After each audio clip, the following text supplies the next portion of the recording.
Hola a todos, bienvenidos de nuevo a nuestra atalaya de novedades en imagen cardíaca, que en esta ocasión está dedicada a un trabajo muy interesante sobre la valoración del pronóstico en pacientes con estenosis aórtica moderada. Los autores del trabajo se plantearon que es posible que el remodelado ventricular patológico de la estenosis aórtica no sea una cosa exclusiva de fases avanzadas que corresponden a la estenosis aórtica severa, sino que podrían aparecer antes en fases de estenosis aórtica moderada y que podrían tener impacto en la mortalidad de los pacientes en el pronóstico a largo plazo. Para valorar esta hipótesis, hicieron un análisis retrospectivo de su base de datos, es la Clínica de Mayo, uno de los centros de referencia, un montón de publicaciones y de investigación en patología valvular, y localizaron 696 pacientes con estenosis aórtica moderada, definida como área de más de 1 y menor de 1,5 centímetros cuadrados, sin otra lesión cardíaca importante y sin otros criterios que pudieran sugerir severidad, valorados con el eco transtorácico, es decir, con el eco de todos los días. Al final localizaron un grupo de pacientes, edad media 77 años, 56% varones, y lo que hicieron fue correlacionar los datos del ecocardiograma con la mortalidad en el seguimiento a un plazo no muy largo, de 3 años y medio. ¿Y qué es lo que se encontraron? Bueno, el primer resultado que se encontraron es que, comparado con una población de referencia, estos pacientes tienen una mortalidad que es llamativamente alta. En esta serie les sale una mortalidad del 40% a 3 años y medio, 44% a 5 años. Es cierto que no todas las muertes son de causa cardíaca, son un 36%,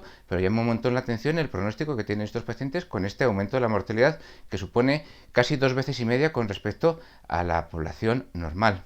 Si analizamos en detalle factores asociados a peor mortalidad, nos encontramos que hay 3 parámetros asociados con un peor pronóstico. Uno es la función ventricular baja, la FEBI por debajo de 50%, el índice de volumen latido bajo por debajo de 35 ml por metro cuadrado y la disfunción diastólica reflejada como E' alta de más de 14.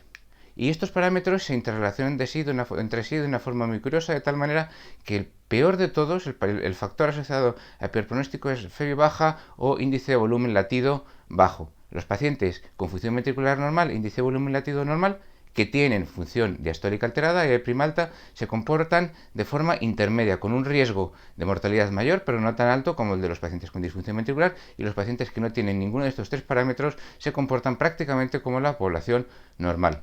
De tal manera que los autores nos proponen este algoritmo para valorar el exceso de riesgo en pacientes con estenosis aórtica moderada. Primer paso, mire usted fracción de eyección o volumen latido. Si está bajo, ya el paciente es directamente de alto riesgo, pero si son normales, tenemos que ver además la función diastólica, porque si la función diastólica está alterada, son pacientes de riesgo intermedio. Si ninguno de estos 3 parámetros de alto riesgo, FEBI, índice de volumen latido, relación E', ninguno de estos 3 parámetros está alterado, los pacientes son de riesgo bajo en el seguimiento.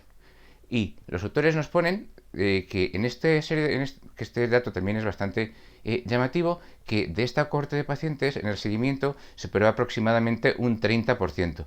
La causa fundamental fue progresión a estenosis aórtica severa clásica, y en el grupo de pacientes que se operó tuvo una mortalidad prácticamente normal, similar a la de la población general. El exceso de mortalidad se acumuló en los pacientes que no se operaron. Hay un montón de factores que no están incluidos en este análisis. Esto no es un análisis en un ensayo clínico aleatorizado, pero ya con estas gráficas nos cabe la duda o la sospecha de si dentro de estos pacientes con estenosis aórtica moderada habrá algunos que se podrían beneficiar del tratamiento de recambio valvular.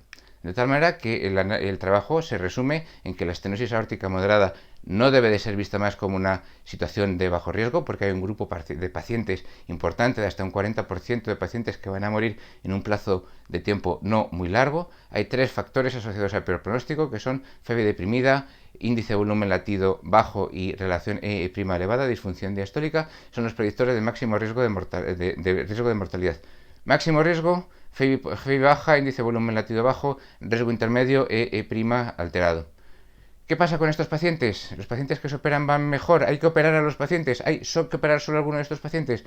No lo sabemos. Esta es la próxima hipótesis, y además que es una hipótesis muy interesante, dado que ahora tenemos la posibilidad de tratar a los pacientes con TAVI, que esto es una de las posibilidades que puede cambiar la evolución y nuestro manejo clínico de los pacientes con estenosis aórtica. Hay varios trabajos clínicos que están valorando ya esta posibilidad, y tendremos que ver los resultados, a ver qué pasa, por ver si las cosas cambian.